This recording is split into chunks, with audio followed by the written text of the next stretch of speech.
자, 물질의 구성 첫 단원을 시작해 보도록 하겠습니다. 자, 먼저 물질의 구성은 두 개의 중단원으로 나눠져 있고, 하나의 중단원에는 5개, 나머지 하나의 중단원에는 2개, 이렇게 소단원으로 나누어져 있습니다. 그래서 잠깐 보면은 소단원 제목 한번 볼까요? 소단원 제목 보면 다 의문형이에요, 의문형. 물질을 이루는 기본 성분은, 원소를 구별하는 성분은, 물질을 이루는 기본 입자는, 물질의 성질을 나타내는 입자는, 물질을 표현하는 방법은. 자, 그리고 원자가 전자를 잃거나 얻으면 이온의 존재를 확인하려면 다 이렇게 의문의 형식이라는 거지. 이게 무엇을 뜻하냐면 이 의문에 대한 해답이 결국 이 소단원의 핵심 개념이다라는 거예요. 알겠죠? 자, 대단한 목표 보겠습니다. 이 대단한 목표 같은 경우에는 앞으로 다른 과학을 할 때도 계속 사용이 될 건데 최소한 이 4개는 알고 넘어가자라는 거니까 이 대단한 목표를 확인을 해보고 내가 이 대단한 목표에 해당되는 내용을 정확히 이해하고 있는가 스스로 끊임없이 생각하면서 진행해 보도록 하겠습니다. 자, 그러면 오늘 새로운 걸 배워볼 건데 새로운 거를 배우기 이전에 초등학교 때부터 우리가 이 단어를 배우기 위해서 어떤 과정을 밟아왔는지 확인을 해보도록 하겠습니다. 자, 초등학교 3학년 때 제일 먼저 배웠습니다. 자, 초등학교 3학년 때는 물체와 물질에 대해서 배웠어요. 물체와 물질. 자, 물체의 정의 먼저 보면은 물체라고 하는 것은 모양이 있고 공간을 차지하는 것을 이야기한다. 모양이 있고 공간을 차지하는 것을 우리는 물체라고 하고 예시에는 책상, 연필, 연필꽂이, 책 등이 있다. 자, 그리고 물질은 이러한 물체를 만드는 재료를 이야기를 합니다. 예를 들어서 책상은 나무, 플라스틱, 그리고 철 이런 식으로 구성이 되어 있죠. 그래서 책상이라는 물체는 나무, 플라스틱, 철이라는 물질로 이루어져 있다라고 이해를 하면 되겠습니다. 자, 그리고 물질에 대해서 배우기 전에 입자에 대해서 먼저 배울 건데, 입자 운동 보겠습니다. 입자 운동. 자, 입자 운동 첫 번째, 물질은 크기가 매우 작은 무엇으로 이루어져 있다? 입자로 이루어져 있다라고 우리 중학교 1학년 때 배웠어요. 자, 그리고 물질을 이루는 입자는 스스로 끊임없이 움직인다라고 했습니다. 그래서 이러한 성질 때문에 증발과 확산이 일어난다라고 배웠습니다. 자, 그리고 세 번째, 물질을 이루는 입자는 매우 작아서 눈으로 관찰할 수 없으므로 간단한 모형으로 나타낸다라고 했어요. 입자가 매우 작기 때문에 우리 눈에 보이지 않아. 그래서 우리는 간단한 모형으로 나타난다고 하였고, 우리는 이 간단한 모형을 입자 모형이라고 이야기를 했습니다. 입자 모형. 자, 그리고 물질의 세 가지 상태 역시 중학교 1학년 때 배웠습니다. 물질의 세 가지 상태에는 고체, 액체, 기체가 있고 이러한 상태에 따라서 물질을 이루는 입자의 배열이 다르다라고 했어요. 가장 입자의 배열이 규칙적이고 촘촘한 거는 고체, 가장 불규칙적이고 입자 사이 간격이 먼 거는 기체라고 배웠습니다. 자, 그래서 우리는 지금 원소, 원자와 분자, 이온에 대해서 배워볼 건데, 이 개념은 나중에 통합과학, 고등학교 1학년 때 배우는 통합과학에서 또 사용이 될 거다라는 거예요. 그래서 이번에 이 개념 확실히 알아야 고등학교 1학년 갔을 때 쉽게 이해를 할 수 있다라는 겁니다. 자, 교과서로 넘어와서 13페이지 보도록 하겠습니다. 13페이지를 보면은 물질을 이루는 기본 성분은 이라고 질문이 되어 있는데 이번 단원에서는 모든 물질이 원소로 이루어져 있음을 설명할 수 있어야 됩니다. 이러한 단어 목표는 허투루 있는 게 아니니까 그 목표가 내가 이해하고 있는 거랑 정확히 부합한지, 내가 그 목표를 도달했는지 끊임없이 생각을 하면서 공부를 해야 합니다. 자, 물질을 이루는 기본 성분에 대해서 이야기를 해볼 건데, 자, 이거는 이렇게 선생님이 정리해 놓은 물질 간의 변화와 함께 배워보도록 하겠습니다. 자, 먼저 제일 먼저 물질이 무엇으로 이루어져 있는지에 대한 생각을 시작한 사람은 탈레스예요. 탈레스. 탈레스는 기원전 약 624년부터 약 546년까지 활동했던 사람인데, 이 사람은 만물의 근원이 물이라고 생각을 했습니다. 그리고 그 이유는 모든 생명체가 물로부터 왔기 때문이다. 그리고 우리는 물이 없이는 살 수 없기 때문이다. 라고 나름의 과학적인 근거를 들어서 이야기했기 때문에 제일 먼저 물질의 기본 성분에 대해서 생각을 한 사람이라고 이야기를 합니다. 탈레스 이전에는 모든 자연 현상을 종교적으로 설명을 했어요. 예를 들어서 가뭄이 일어났다라고 하는 것은 신이 노했다라고 설명을 했다는 거지. 그런데 탈레스부터는 나름의 과학적 근거를 가지고 자연의 현상을 설명하려고 했기 때문에 제일 먼저 물질을 이루는 기본 성분이 무엇인지에 대해서 이야기한 사람이라고 평가를 하는 겁니다. 그리고 그 뒤에 우리 교과서에는 없지만 한번 보도록 하겠습니다. 아낙시메네스라는 사람은 만물의 근원이 공기라고 했어요. 왜냐하면 우리 주변은 공기로 가득 차 있고 우리는 공기 없이 살 수 없기 때문에 아낙시메네스는 만물의 근원이 공기라고 주장을 했습니다. 그리고 엠페도클레스는 최초로 사원소설에 대해서 이야기를 한 사람입니다. 하나의 원소가 아니고 물, 불, 흙, 공기 네 가지의 원소가 사랑과 미움에 의해서 서로 결합하고 분리된다라고 이야기를 했습니다. 이게 엠페도클레스가 주장했던 사원소설이고요. 그 다음에 데모크리토스라는 사람이 나타나는데 이 사람은 최초로 모든 물질이 입자로 되어 있다라고 주장을 한 사람입니다. 자, 그런데 앞에서 이야기했죠. 모든 물질은 입자로 이루어져 있으나 눈에 보이지 않는다. 옛날 사람들은 눈에 보이지 않으면 믿지 않았기 때문에 데모크리토스의 의견은 그때 당시에 무시되었습니다. 그리고 아리스토텔레스, 우리 교과서에 실려 있는데 아리스토텔레스는 엠페도클레스가 이야기했던 물, 불, 흙, 공기 그대로 들고 오되 각각에는 따뜻함, 건조함, 습함, 차가움 네 가지 성질이 있기 때문에 이런 것들이 적절히 섞여서 다양한 물질을 만든다라고 좀 더 나아간 주장을 했습니다. 그렇기 때문에 우리 교과서에서는 엠페도클레스가 아니라 아리스토텔레스가 실려 있는 거겠죠. 그리고 아리스토텔레스가 주장했던 네 가지 성질을 한 번 더 살펴보면은 불은 따뜻하고 건조한 성질을 가지고 있습니다. 그리고 공기는 따뜻하고 습한 성질을 가지고 있고 물은 습하고 차가운 성질을 가지고 있습니다. 자, 마지막으로 흙은 건조하고 차가운 성질을 가지고 있어요. 자, 근데 이걸 어떻게 설명을 했냐면 예를 들어서 물을 보겠습니다. 물은 차갑고 습한 성질을 가지고 있죠. 그래서 물을 가열을 해서 차가운 성질을 따뜻한 성질로 바꾸게 되면은 뭐가 된다? 공기가 된다는 거지. 맞죠? 물이 증발하면 어떻게 됩니까? 물을 끓이면 끓인 건 공기가 되잖아. 왜냐하면 차가운 성질이 뭘로 바뀌었으니까 따뜻한 성질로 바뀌었으니까. 굉장히 신빙성이 있죠. 그래서 그때 당시 아리스토텔레스는 굉장히 각광받았습니다. 이 이야기가.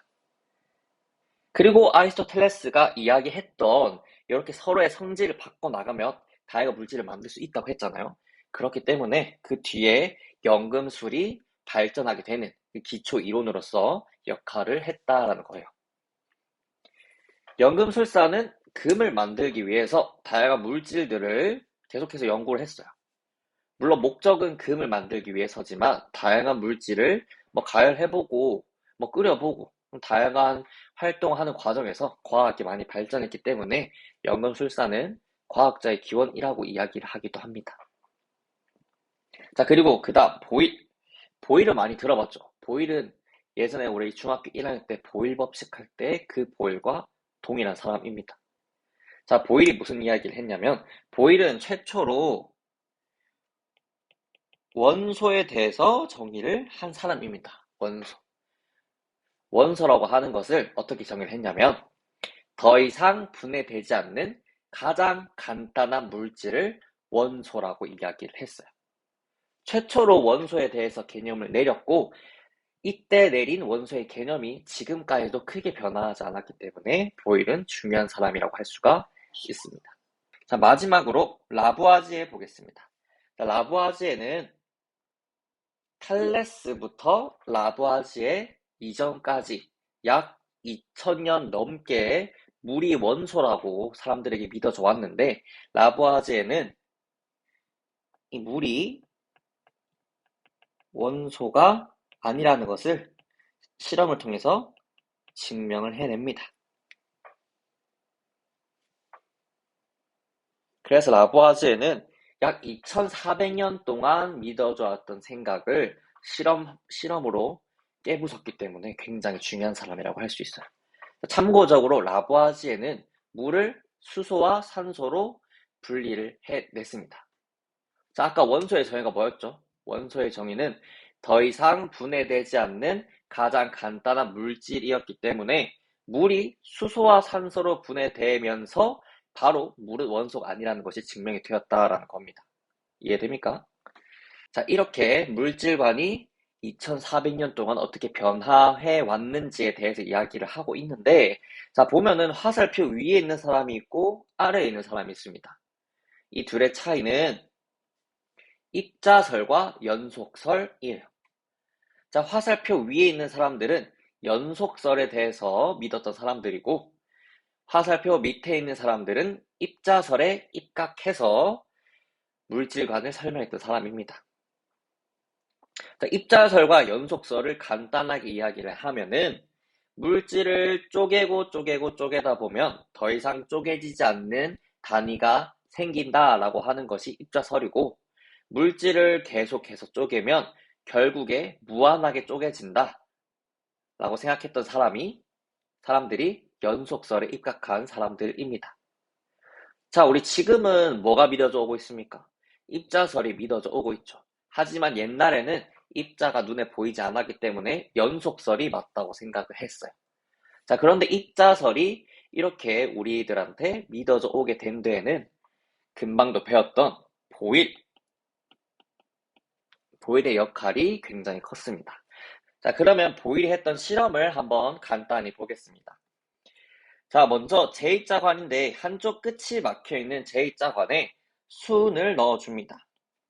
자, 근데 수은을 많이 넣어주면 많이 넣어줄수록 제2자관 끝의 공기가 압축된다라는 것을 관찰할 수가 있죠. 제2자관에 수은을 계속해서 넣어주면 제2자관 끝의 공기가 압축된다는 이 현상은 입자설로만 설명을 할 수 있기 때문에 입자설에 대해서 굉장히 강력한 증거가 되었다라는 겁니다. 알겠습니까? 자, 그래서 보일의 이러한 실험을 통해 우리는 지금 입자설에 입각해서 모든 과학을 배우고 있는 겁니다. 자, 그러면은 학습지의 빈칸을 한번 채워보도록 할게요. 자, 첫 번째, 물질을 이루는 성분에 관한 학자들의 주장, 즉 물질관의 변화를 보도록 하겠습니다. 자, 고대 탈레스는 모든 물질의 근원을 물이라고 이야기를 했죠. 자, 다음 아리스토텔레스는 물질은 물, 불, 흙, 공기 네 가지 원소로 이루어져 있고 이 원소들은 네 가지 성질, 차가움, 따뜻함, 건조함, 습함에 의해서 서로 바뀔 수 있다라고 가능성을 제시를 했다라는 겁니다. 그리고 근대로 넘어와서 물질을 이루는 기본 성분으로서 더 이상 분해되지 않는 단순한 물질을 원소라고 정의한 사람은 누구였습니까? 그렇습니다. 보일이죠, 보일. 현대적인 원소의 개념을 제시한 사람은 보일이었습니다. 자, 마지막, 물을 수소와 산소로 분해해서 물이 더 이상 원소가 아니라는 것을 실험을 통해 증명한 사람은 그렇죠, 라부아지에입니다. 라부아지에.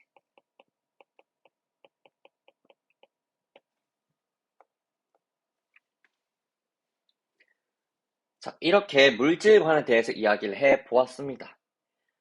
자, 다음에는 라부아지에의 물 분해 실험. 라부아지에가 물이 더 이상 원소가 아니라는 것을 증명하기 위해 했던 실험에 대해서 한번 살펴보도록 할게요. 자, 라부아지에가 물 분해 실험을 할 때 다음과 같은 실험 장치를 이용을 했다고 해요. 자, 보면은 주철관이라고 되어 있는데 주철관은 무엇으로 만든 거겠습니까? 그렇죠. 철로 만든 관을 의미를 합니다. 그리고 벽화로는 주철관을 통과하는 물한테 굉장한 에너지를 주기 위해서 존재하는 거고, 실험 장치의 끝에 있는 요것은 이 안에 물로 가득 채워져 있습니다. 왜냐하면 기체는 눈에 보이지 않지만 물로 가득 채워져 있는 실험 장치에 기체가 도달할 때는 기포를 통해서 눈으로 볼 수 있기 때문에 이렇게 실험 장치를 했습니다. 자, 그럼 실험 장치에 대한 설명은 다 했고 물분해 실험을 어떻게 진행했는지 한번 보도록 할게요. 자, 벽화를 통해서 주철관의 온도를 약 2에서 3000도 가량의 높은 온도로 장치를 해줍니다. 자, 그럼 물이 주철관을 통과하면서 분해가 되는데 실험 장치 제일 끝에 공기 방울을 통해서 수소를 관찰할 수 있었고, 주철관이 분해 실험하기 전과 후에 질량이 증가하였으며 또 녹슬었다라는 사실을 관찰할 수가 있었다는 겁니다. 자, 그러면 수소는 발견됐는데 산소는 어떻게 발견되는가? 이거는 주철관을 좀 더 자세히 봐야 되는데, 철은 공기 중에 있는 산소와 반응을 해서 녹이 쓴다는 사실을 여러분은 잘 알 거예요. 자, 그런데 굉장히 높은 온도에서는 이렇게 녹이 쓰는 현상이 빠르게 일어날 수 있기 때문에 녹이 쓸었던 거고, 우리는 그래서 녹이 쓰는 걸 통해 철이 산소와 결합을 했고 그 산소는 어디에서부터 왔다? 물로부터 왔다라는 걸 간접적으로 알 수가 있다라는 겁니다. 또한 주철관의 질량이 증가했다라고 하는 것은 주철관이 또 다른 물질과 결합을 했다라는 걸 간접적으로 알 수 있는 증거이기도 합니다. 아무튼 이러한 증거들로 인해서 산소와 수소가 어디서부터 왔다? 물로부터 왔다라는 걸 알 수가 있었다라는 거죠. 자, 과정을 보겠습니다. 주철관을 가열을 하면서 주철관 안으로 물을 통과를 시킵니다. 그럼 그 결과는 어떤 결과가 나타나냐면 주철관 안에 녹이 슬고 질량이 증가합니다. 그리고 제일 끝에는 수소 기체가 기포를 통해서 관찰되었죠. 그 이유는 물이 분해되어서 발생한 산소는 주철관의 철과 결합하기 때문이고 제일 끝에서 발생한 기포는 수소 기체가 도달했기 때문이다 라는 거지. 그래서 마지막으로, 그래서 이를 정리를 해보면 물은 결국 수소와 산소로 분해가 되기 때문에 원소가 아니라는 겁니다. 알겠습니까? 자, 이렇게 라부아지의 물 분해 실험도 살펴보았어요. 그러면 학습지의 빈칸을 채우면서 마무리해 보도록 하겠습니다. 자, 더 이상 다른 물질로 분해되지 않으면서 물질을 이루는 기본 성분은 우리는 뭐라고 한다? 원소라고 이야기를 합니다. 원소. 자, 원소는 당연히 더 이상 다른 물질로 분해되지 않고 현재까지 118가지의 원소가 알려져 있습니다. 그 중에서 약 90가지는 자연에서 발생한 거고 나머지 28가지 정도는 인공적으로 만든 거라고 할 수가 있어요. 이렇게 인공적으로 원소를 만들 수 있는 것처럼 지금은 연금술사들이 그렇게 염원했던 금을 만드는 것이 가능을 합니다만 경제적으로 효율성이 없어요. 왜냐하면 금값보다 금을 만들기 위해서 필요한 것들이 더 비싸니까. 알겠죠?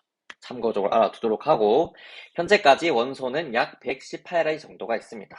예를 들어 보면은 철, 구리, 금, 탄소, 알루미늄, 황, 수소, 산소, 질소 등이 이에 해당이 되겠네요. 자, 다음으로 우리 주위에 있는 모든 물질은 모두 원소로 이루어져 있습니다. 원소. 하나도 빠짐없이 모두 원소로 이루어져 있어요. 자, 그리고 한 가지의 원소로 이루어진 물질도 있지만 대부분은 두 가지 이상의 원소로 이루어져 있습니다. 자, 금방 원소는 118가지라고 했죠. 만약 모든 물질들이 한 가지 원소로 돼 있다라고 하면은 이 세상에는 118가지의 물질밖에 없을 거지만 그보다 훨씬 많잖아요. 그 이유는 하나의 원소로 존재하는 물질보다는 두 가지 이상으로 존재하는 물질이 더 많기 때문이라고 설명할 수가 있어요. 자, 그럼 원소가 어떻게 이용되는지 한번 살펴보도록 하겠습니다. 자, 우리 주위에 있는 모든 물질은 원소로 이루어져 있는데 이러한 원소는 종류에 따라서 일상생활에서 다양하게 이용이 됩니다. 자, 그 사례에 대해서 보도록 하겠습니다. 첫 번째로 철입니다. 철은 굉장히 단단하고 우리 주위에서 구하기가 쉽기 때문에 건물이나 다리의 철근, 철도 레일 등에 이용이 됩니다. 그 다음은 구리입니다. 자, 구리는 전선으로 이용이 되는데 전선으로 이용되는 원소는 어떤 성질을 가지고 있어야 될까요? 그렇죠. 전기가 잘 통해야 됩니다. 자, 구리는 전기가 잘 통하는 물질이지만 제일 잘 통하는 물질은 아니에요. 제일 잘 통하는 물질은 금입니다. 금. 하지만 왜 금을 전선으로 만들지 않을까요? 그렇죠. 당연히 금이 구리보다 전기가 잘 통하지만 굉장히 비싸기 때문에 전선으로 이용되는 거는 구리다라는 거 참고적으로 알아두도록 합니다. 자, 그리고 반도체 소자에 이용된다. 여러분도 아는 것처럼 우리나라는 반도체 강국입니다. 반도체 소자에 이용되는 규소가 우리나라의 굉장히 중요한 원소라고 할 수 있어요. 자, 혹시 규소를 들어봤나요? 규소를 들어본 적은 없지만 규소를 영어로 하면은 여러분들 충분히 떠올릴 수 있을 겁니다. 규소를 영어로 하면은 실리콘이에요. 실리콘. 알겠죠? 사실 실리콘이란 이름으로 규소는 우리한테 이미 익숙한 원소였습니다. 다음으로는 금입니다. 금은 장신구에 이용이 돼요. 물론 장신구에 은도 이용이 되고 구리도 이용이 될 수 있지만 금은 시간이 지나도 쉽게 변하지 않기 때문에 장신구로 이용이 됩니다. 그래서 금으로 만들어진 유물들은 아직까지도 굉장히 양호한 상태로 보존이 되고 있는 거예요. 그리고 금은 금속 중에서도 굉장히 무른 편에 속하기 때문에 모양을 변형시키는 것도 다른 금속에 비해서 쉽습니다. 그래서 이러한 장점들로 인해 우리는 금을 장신구로 많이 활용을 하고 있습니다. 자, 그리고 헬륨. 헬륨은 굉장히 가벼운 기체죠. 그렇기 때문에 비행선의 충전 기체로 이용이 됩니다. 자, 그리고 우리 주방에서 쉽게 볼 수 있는 알루미늄 호일. 알루미늄 호일은 알루미늄으로 이루어져 있다라는 거 이름만 봐도 쉽게 알 수가 있을 것이고, 산소. 산소는 앞으로 다른 과학 시간에도 계속 언급이 될 건데, 산소는 생물과 뗄래야 뗄 수가 없습니다. 그래서 산소는 생물의 호흡과 물질의 연소에 이용이 된다라는 거. 자, 마지막으로 수소. 수소는 우주 왕복선의 연료로 이용이 되는 아주 귀중한 원소입니다. 자, 이렇게 다양한 원소의 이용을 살펴봤습니다. 자, 학습지로 돌아와서 원소의 이용을 보도록 할게요. 자, 달이나 건물의 철근, 철도, 레일 등으로 활용되는 원소는 뭐다? 철이다 라는 거. 그리고 비행선의 충전기체로 이용이 되는 건 헬륨, 그리고 전선에 이용되는 건 구리, 반도체 소자로 이용되는 건 규소, 장신구로 주로 활용되는 건 금. 이거는 아까 이야기를 안 했는데 한번 살펴볼게요. 다이아몬드와 연필심의 성분으로 이용되는 거는 탄소입니다. 탄소. 탄소는 인간과 뗄래야 뗄 수 없는 굉장히 중요한 원소이기 때문에 꼭 알아두도록 합니다. 자, 우리 표 옆에 보면은 히토류 원소라는 것이 있습니다. 히토류 원소는 히토류라는 원소가 있다라는 뜻이 아니라 원소 중에서 우리가 굉장히 필요하지만 그 양이 적은 거를 희귀하다고 해서 히토류 원소라고 합니다. 자, 이건 교과서에서 언급이 되어 있기 때문에 간단하게만 이야기하고 넘어가겠습니다. 자, 이렇게 오늘은 물질의 구성 중에서도 물질을 이루는 기본 성분에 대해서 이야기를 해봤습니다. 아까 제일 앞에 이야기를 했죠. 소단원 제목은 의문형으로 되어 있고 이 의문에 대한 대답이 핵심이다. 자, 그러면 오늘 배운 핵심 개념은 무엇일까요? 그렇죠. 물질을 이루는 기본 성분은 이라는 해답, 즉 원소가 오늘 배운 가장 중요한 핵심 개념이다. 라는 거 기억을 하고 복습을 하도록 하세요. 자, 그러면 오늘은 여기까지 하도록 하고 다음 시간에 또 만나도록 하겠습니다.